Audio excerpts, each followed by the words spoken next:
All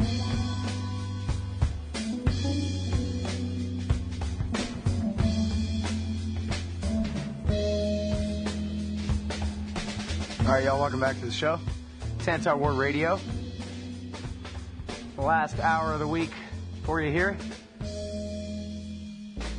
I got breaking news, and I don't like it. News.antiwar.com. FBI launching mass raids of anti-war activists' homes. Insists raids are related to material support for terrorism. Apparently, a guy named Mick Kelly is one of the victims. The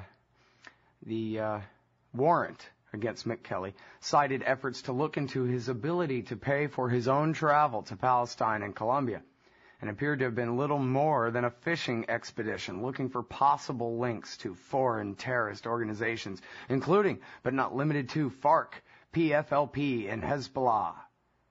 Kelly insists that the raids were about harassing anti-war organizers, and these are Joint Terrorism Task Force raids. This is what they mean by war is the health of the state. This is what I mean when I tell you that empire is murder-suicide. Now do you get it?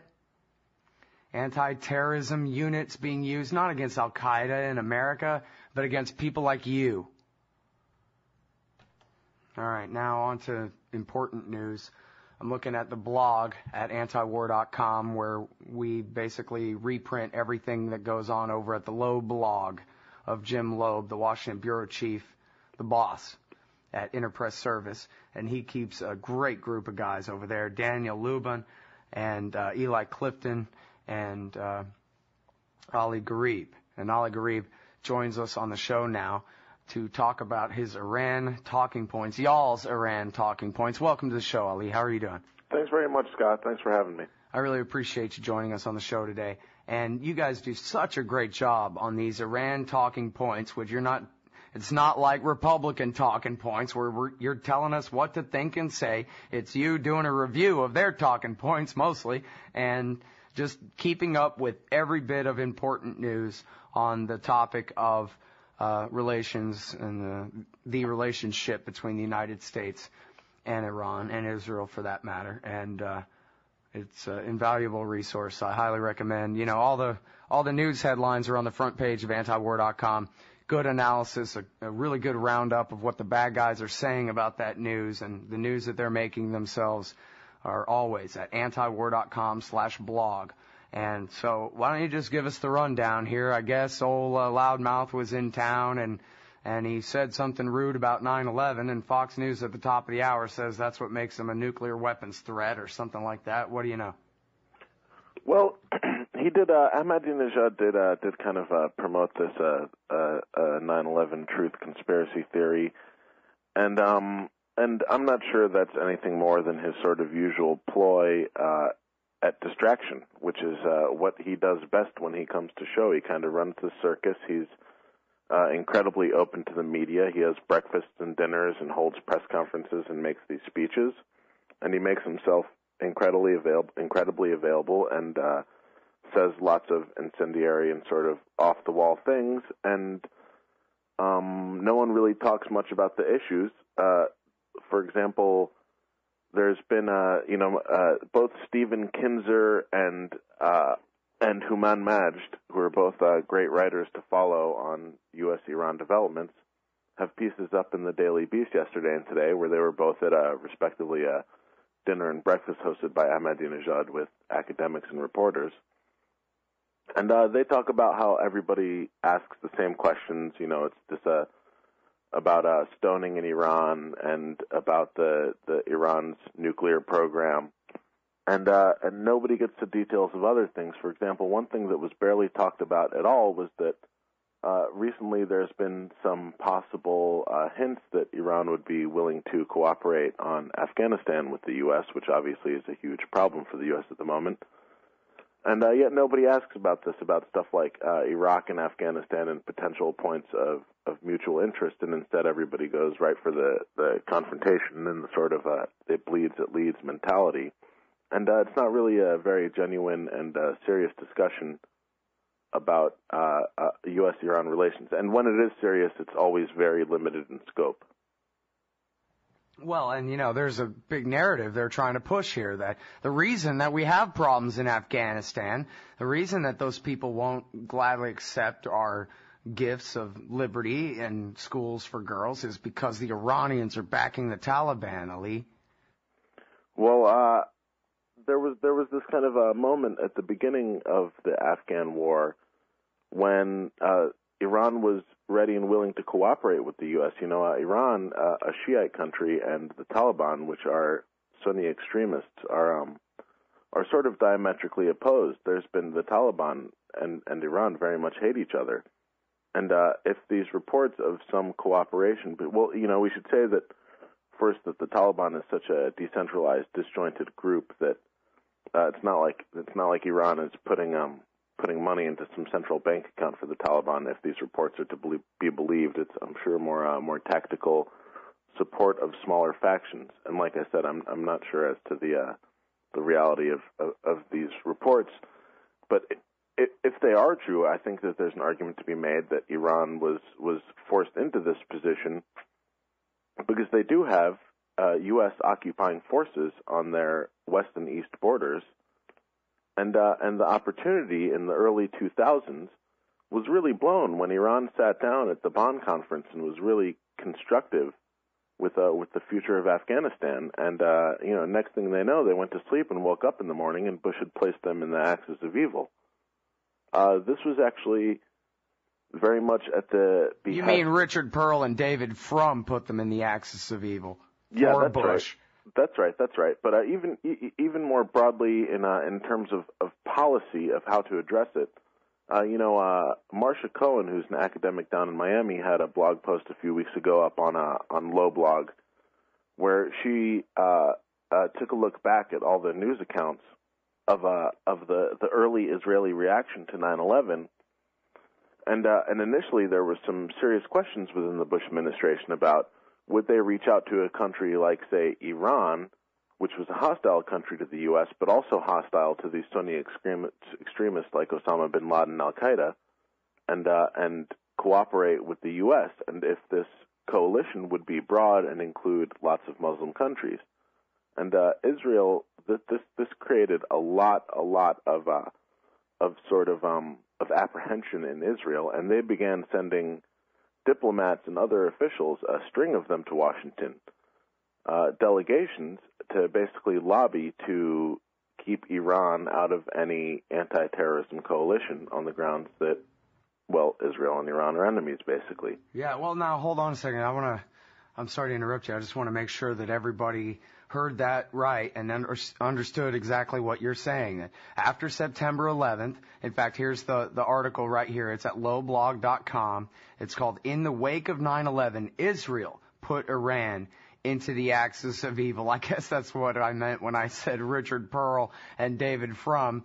It's by Marcia B. Cohen from September 10th, 2010. And now, what you're saying is in those first few months between September 11th and the Axis of Evil speech, which was the State of the Union speech at the tail end of January 2002, basically you had the Flint Leveretts of the world working a deal with the Iranians, and they hated the Taliban. They wanted to work with us against al-Qaeda, of course, since the Ayatollahs are also a target of al-Qaeda types. And it was the Israeli government and the Israeli lobby in America that made the difference and lumped Saddam Hussein's mortal enemy, Iran, into an axis with him, like this was World War II, and they were Italy and Germany together. Yeah, that's basically what happened. You have if you read Marshall's article, which is really a wonderful recounting and stuff that you sort of, from 9 years ago has fallen by the wayside.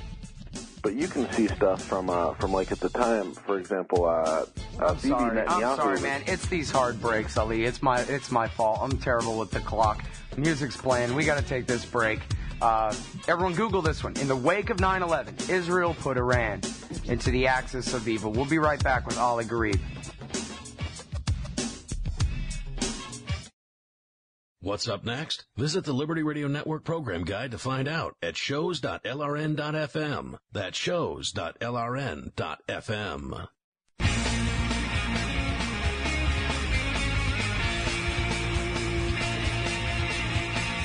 All right, y'all, welcome back to the show. It's Antiwar Radio. I'm Scott Horton. I'm talking with Ali Gharib from LobeLog.com. Lobe, just like your earlobe, log.com. Interpress service.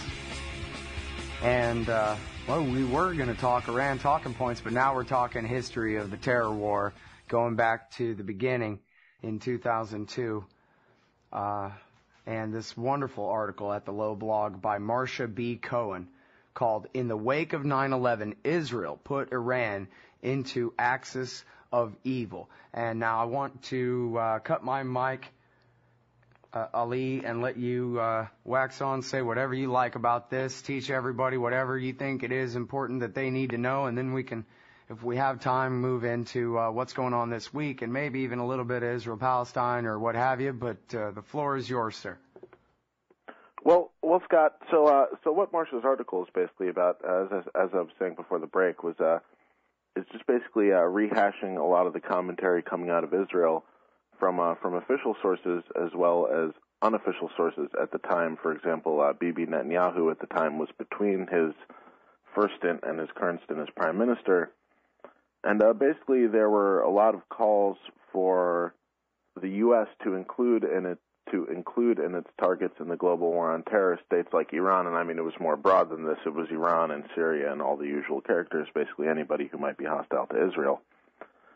And it appeared like the U.S. for a moment, and even the British, when, for example, Blair was going to send his foreign minister Jack Straw over to Israel, and Jack Straw had made some comments about how the Israeli-Palestinian issue needed to be solved in order to take away one of the propaganda coups of radical Islamic terrorists, and basically Straw got boycotted on his visit to Israel. And there was a lot of apprehension with Israel and with neocons about this.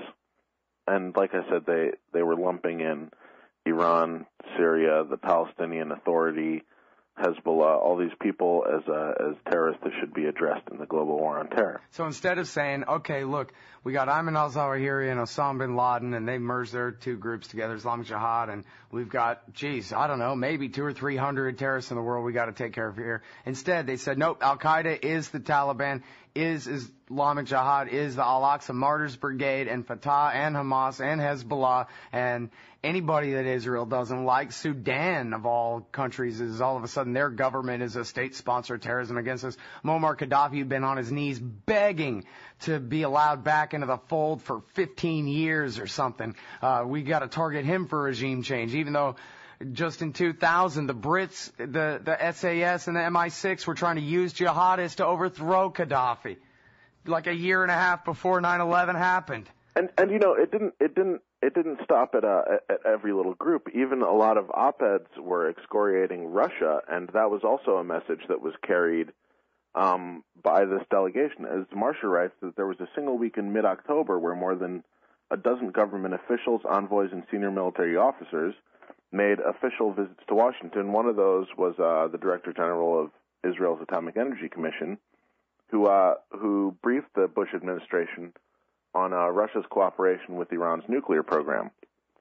And they really went after these guys. And, you know, as you say, you know, it was only 3 months later that Iran suddenly woke up and was in the axis of evil. And it's views just like these, the ones that Marcia recounts from the early kind of heady days right after 9/11, that are the types of things that, you know, as I said, these at the time kind of fell by the wayside. They weren't getting much coverage in the U.S., and they certainly haven't since. Nobody talked about them in the lead up to the Iraq War. And now we find ourselves with a similar campaign to the Iraq War about Iran. You know, neoconservatives are pushing hard. This campaign kicked into high gear with Jeffrey Goldberg's publication in August of his cover story for the Atlantic Monthly, which assessed the chances of an Israeli strike on Iranian nuclear facilities and what that would entail. And so what we're trying to do with the talking points every